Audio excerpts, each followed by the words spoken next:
I would also tell the Honorable Chief Minister that we have a Center for National Security where we study internal security, radical Islam and Maoism.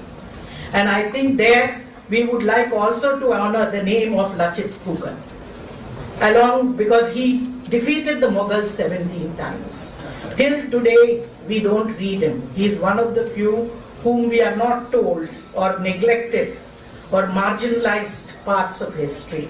We would also like to commemorate and celebrate his military tactics and strategy in the Jawaharlal Nehru University. Let me tell you, JNU does, all over India does, and we have an international ecosystem also that works. Sir, I also congratulate you by establishing this chair.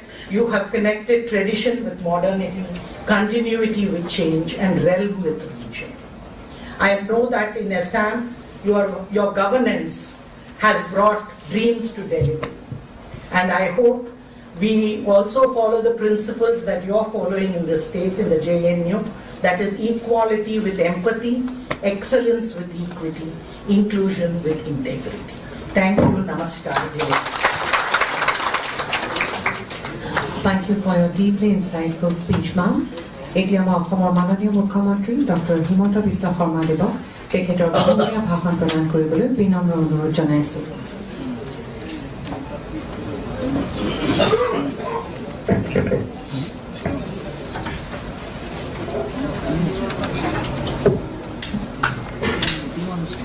Professor Santisi Dhulipuri Pandit, Vice Chancellor, Jawaharlal Nehru University, Dr. Anush Pegu, Minister Education, Professor Dr. Noni Gopal Mohanto, Sri Satish Chandra Garkoti, Rector Jawaharlal Nehru University, Sri Samal, Additional Chief Secretary, Higher Education, Government of Assam.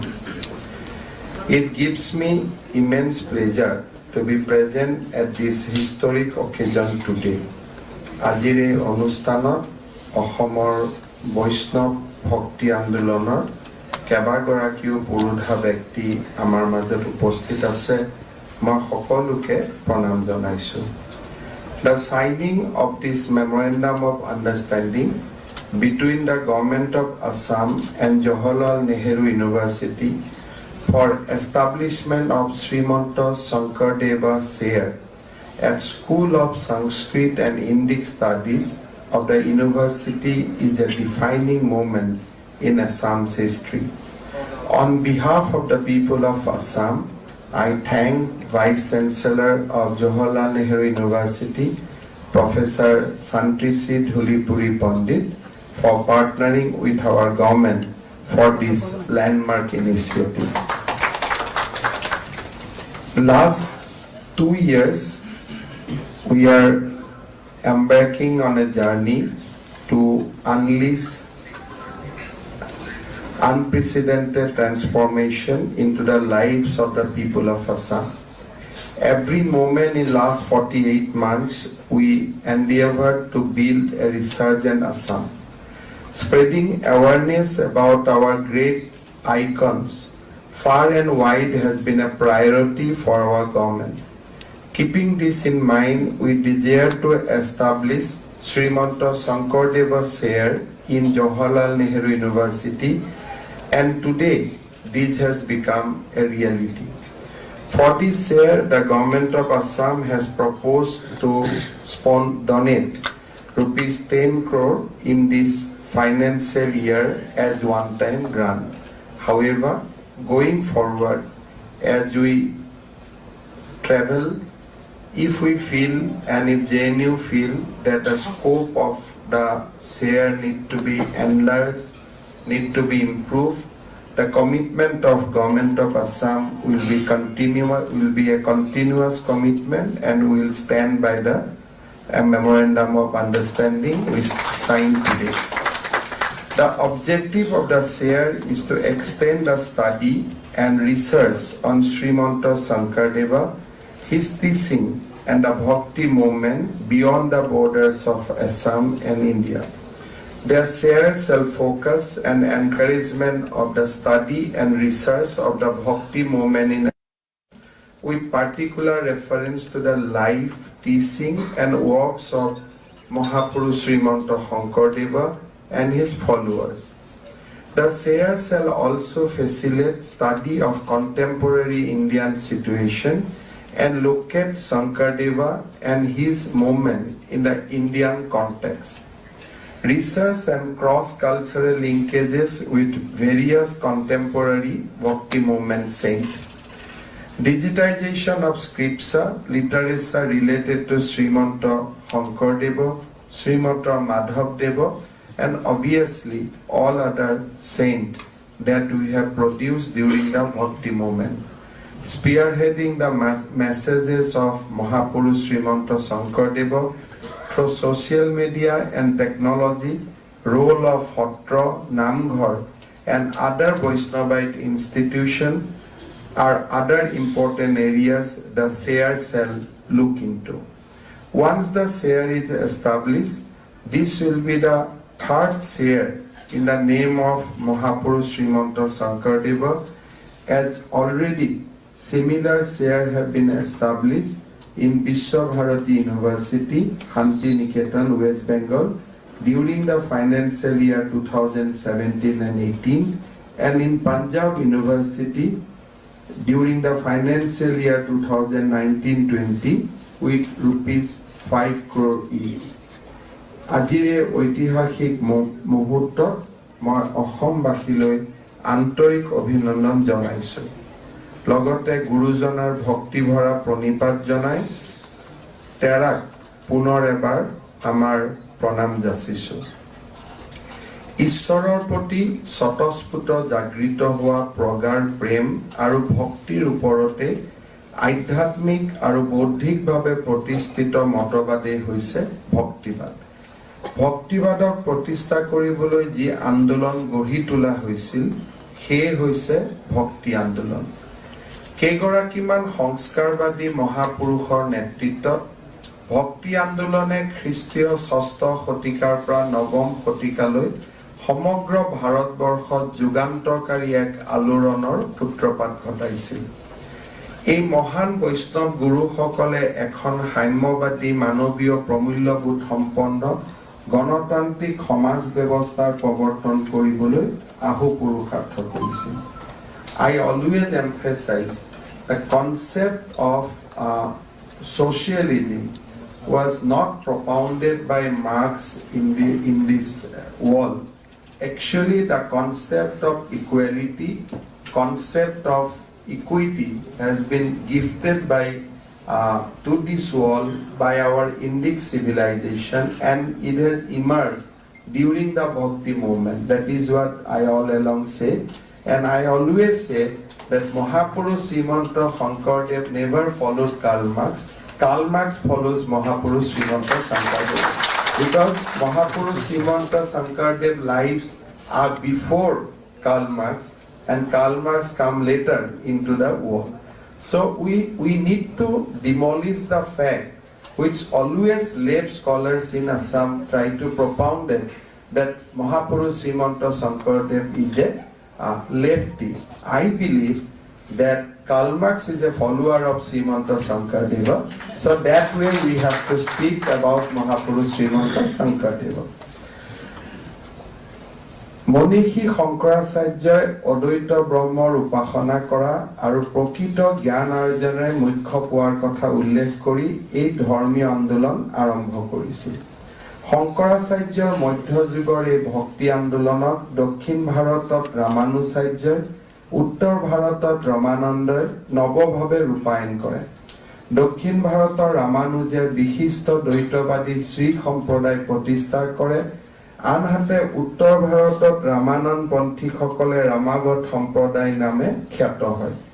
ভক্তি আন্দোলনক অধিক শক্তিশালী কৰি গোস্বামী তুলসীদাসে ৰঘুপতি নামৰ গীতাৱলীৰে উত্তৰ ভাৰত প্লাবিত কৰিছিল। এই আন্দোলনক এক অনন্য মাত্ৰালৈ লৈ গৈছিল মাধৱাচাৰ্য, বল্লভাচাৰ্য, চৈতন্যদেৱ আদি গুৰুসকলে। আনহাতে শ্ৰীহিত হৰিবংশই ৰাধা উপাসনাক প্ৰাধান্য দি ৰাধিকা বল্লভী সম্প্ৰদায় প্ৰতিষ্ঠা কৰিছিল মহাৰাষ্ট্ৰত ৰামদাস তুকাৰাম নামদেৱ জ্ঞানেশ্বৰ আদিয়ে ভক্তিৰ গীত প্ৰচাৰৰ যোগেদি ভক্তি আন্দোলনক অধিক খৰস্ৰোতা কৰিছিল সেই সন্ধিক্ষণতে বৃহৎ অসমীয়া সমাজখনক পুনৰ সঞ্জীৱিত কৰাৰ উদ্দেশ্যে সাংস্কৃতিক আৰু আধ্যাত্মিক চেতনাৰ আধাৰত সৰ্বভাৰতীয় চেতনা সূতৰ সৈতে অসমৰ সাংস্কৃতিক একতাক উপস্থাপন কৰি মহাপুৰুষ শ্ৰীমন্ত শংকৰদেৱে নৱ বৈষ্ণৱ ধৰ্মৰ প্ৰৱৰ্তন কৰিছিল বিভিন্ন ভাষা ভাষী জাতি ধৰ্ম নিৰ্বিশেষে পৰিপূৰ্ণ বৃহৎ অসমক সকলোৰে মাজত সম্প্ৰীতিৰ ঐক্য আৰু আধ্যাত্মিকভাৱে গঢ়ি তুলিবলৈ এক শৰণ নাম ধৰ্মৰ প্ৰচাৰ কৰোঁতে গুৰু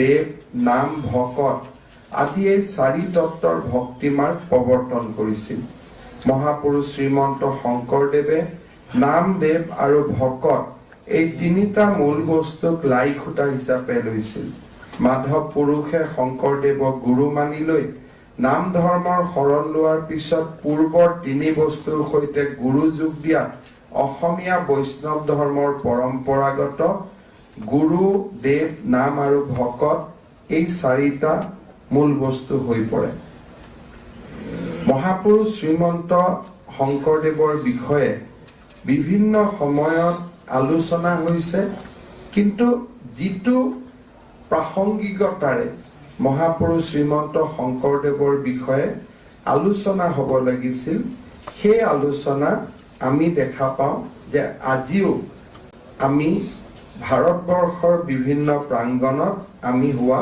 দেখা নাপাওঁ Dr. Sunita Kumar Chattopadhyay কৈছিল he gave to Assam a new discipline of faith in a single divinity and helped Assam to break away with a past with his complicated historic doctrines and its unmeaning practice and gave the people something simple and straightforward.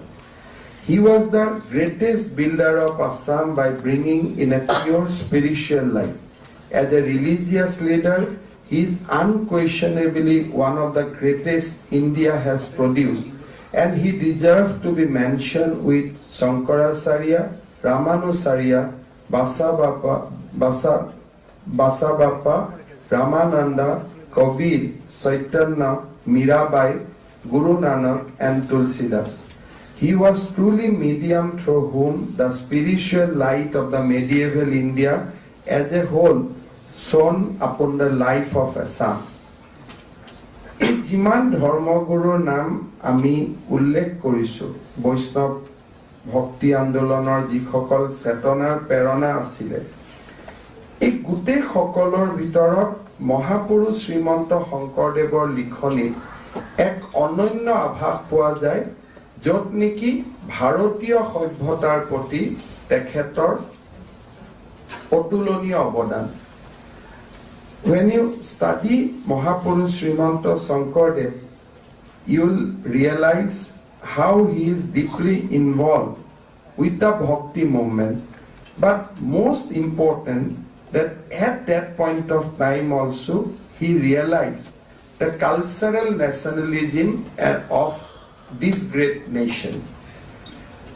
ভাৰতৰ লগত অসমৰ সম্বন্ধ আৰু তাতকৈ ডাঙৰ কথা মহাপুৰুষ শ্ৰীমন্ত শংকৰদেৱৰ লেখনিত থকা ভাৰতীয় বোধৰ চেতনা ছাত্ৰশালাত শাস্ত্ৰ চৰ্চাৰ মাজেৰে জাগৃত হ'লেও প্ৰথমবাৰ ভাৰতবৰ্ষৰ তীৰ্থ ভ্ৰমণৰ কালছোৱাত আহৰণ কৰা বাস্তৱ অভিজ্ঞতাই ইয়াক এক সচেতন আৰু সজীৱ ৰূপ দিয়ে তেওঁৰ দ্বাৰা প্ৰচাৰিত ধৰ্মমতটো এক সৰ্বভাৰতীয় দৃষ্টিভংগী প্ৰকাশ পাইছিল অসমত তেওঁ ধৰ্মমত প্ৰকাশ কৰিছিল but his outlook was always the Indian landscape he was never confined himself to Assam his landscape was Indian and his teaching was for the entire world Srimanta শংকৰদেৱে ভাগৱতত কৈছিল দেৱৰো দুৰ্লভ ইটো জন্ম ভাৰতত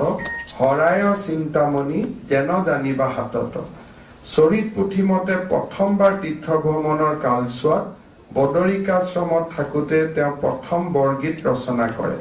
প্ৰথমবাৰ তীৰ্থ ভ্ৰমণৰ সময়ত তেওঁ সেই সময়তে ভাৰতবৰ্ষত চলি থকা গীত মাত নাট আদিৰ সৈতে পৰিচিত হোৱাৰ সুযোগ পাইছিল আৰু ঘূৰি আহি অসমৰ লোকনাট্যৰ পৰম্পৰা আৰু শাস্ত্ৰীয় ধাৰাটোৰ পৰীক্ষা নিৰীক্ষাৰ মাজেৰে তেওঁ অংকীয়া নাটশৈলীৰ সৃষ্টি কৰিছিল।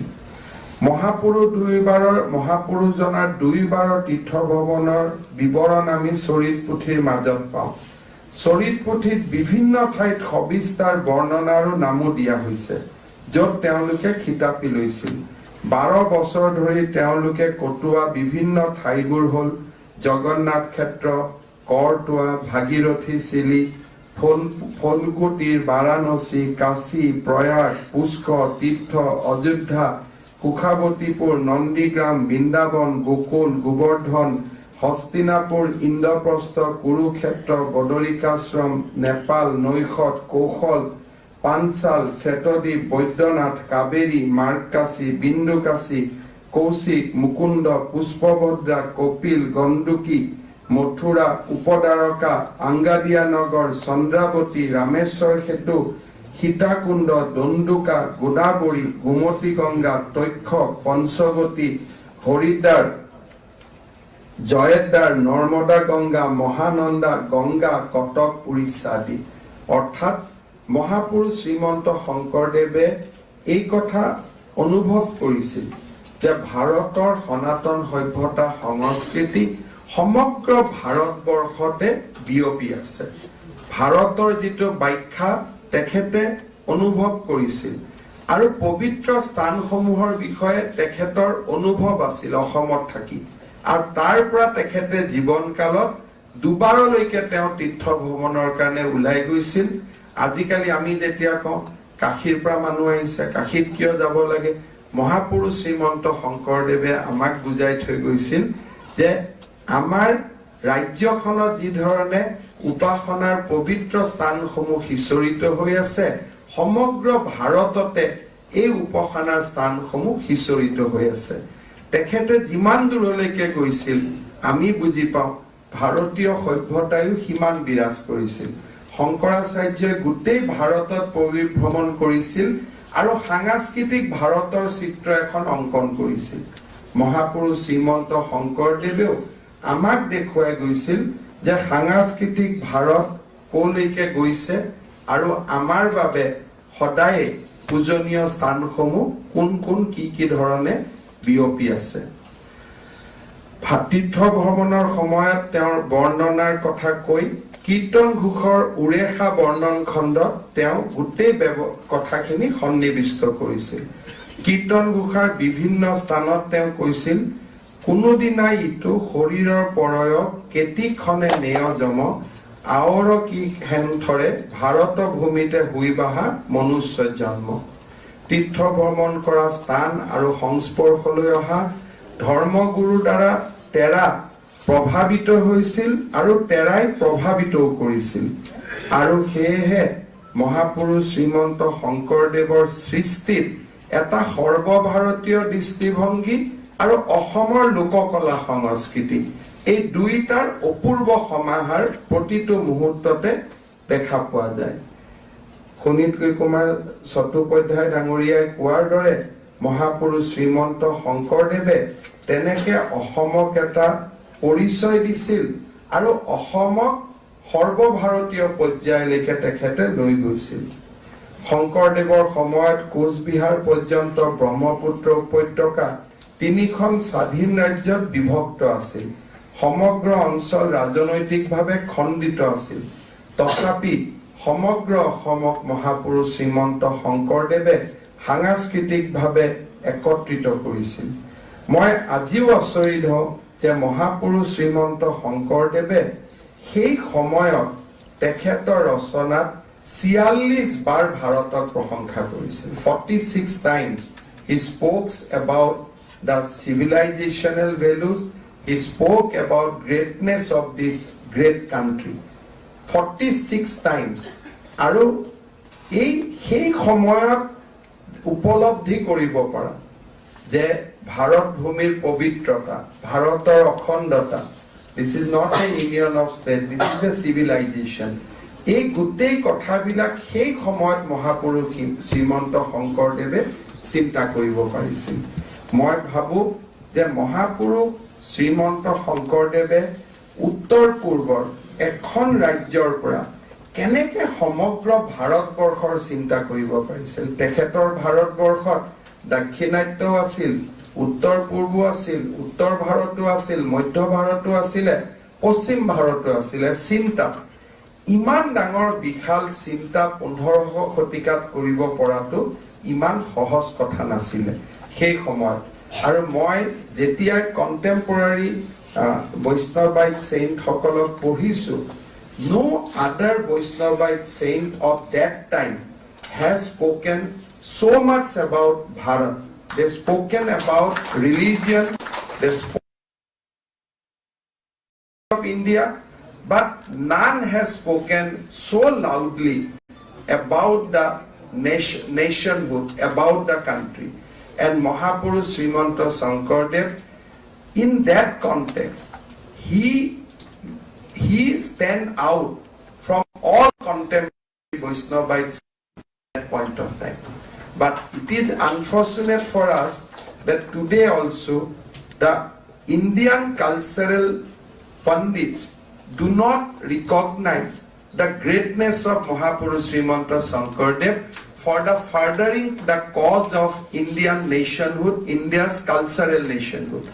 আজি যদি ভাৰতত আটাইতকৈ যদি কোনোবা ন্যাশনালিষ্ট আইকন বুলি কাবাৰ কথা দিল্লীত আলোচনা হ'ব লাগে, মহাপুৰুষ শ্ৰীমন্ত শংকৰদেৱৰ কথা আলোচনা হ'ব লাগে। Because writing about this civilization, writing about this country, and who is from a remotest part of the country, and the writings are so good. He said that even the gods compete to have a birth in this land. He said that even Devata, we consider Devata lives in heaven and that is the best possible place. But Mahapurush Srimanta Sankardev says that even Devata fights among themselves to have a birth of this country. That kind of literary things he has written, and he never written that no, I'll write about part of India. He always write about India because he realized that India as a whole, politically we are divided, but culturally we are the same civilization. At the same time, in his writings and in his cultural presentation, he also brought the uniqueness of Assam and our local cultures, so that it is a good synthesis of our own aspiration and the civilizational value. So that kind of things Mahapurush Srimanta Sankardev has given to us, but unfortunately none of the India's university, India's cultural institute has studied Mahapurush Srimanta Sankardev in its true spirit. যিটো ধৰণে মহাপুৰুষ শ্ৰীমন্ত শংকৰদেৱক জানিব লাগিছিল, পঢ়িব লাগিছিল, nobody has done that. And there was a time when almost the left thinkers has almost hijacked Mahapurush Srimanta Sankardev. That was the time. There was a lot of discussion that he was a leftist, he was a rightist. All Vaishnavite Pandit and our civilizational leaders, all are leftists in that way because they do not keep anything for them. They just live in small arm. जो भी मिलता है उसी से जीवन धारण करता है. So they are the leftists because they don't live in a 5-star and then they talk about left because they live in that way. Like Sankaracharya, you have seen that they do not live in a house also. So if somebody can say that who is the left, who is the right, I can say there is no greatest life and there is no greatest right bigger than our great saints who has taken part in this holy land called India. Tatkoi kuno dangor rightist leftist nai, because they not only preach leftism, they also practice leftism. they do not only preach rightism, they practice rightism. So that way, they are complete human. Teolukor monot sympathy asil, empathy asil, literary, they were genius of that level. Jak ajiu ami compete koribo nwaro. Muktita nispriho khunile, nobody can compete, nobody can produce that kind of thing even today. Even in the time of ChatGPT also, we cannot produce that kind of literary poetry. So those are the things we should proud of. That today is a humble effort on behalf of Government of Assam. We all know that JNU gives a bigger platform, #1 university of the country, and I think that once in the platform of JNU, Mahapurush Srimanta Shankardev is discussed, his contribution, his movement, contemporary period.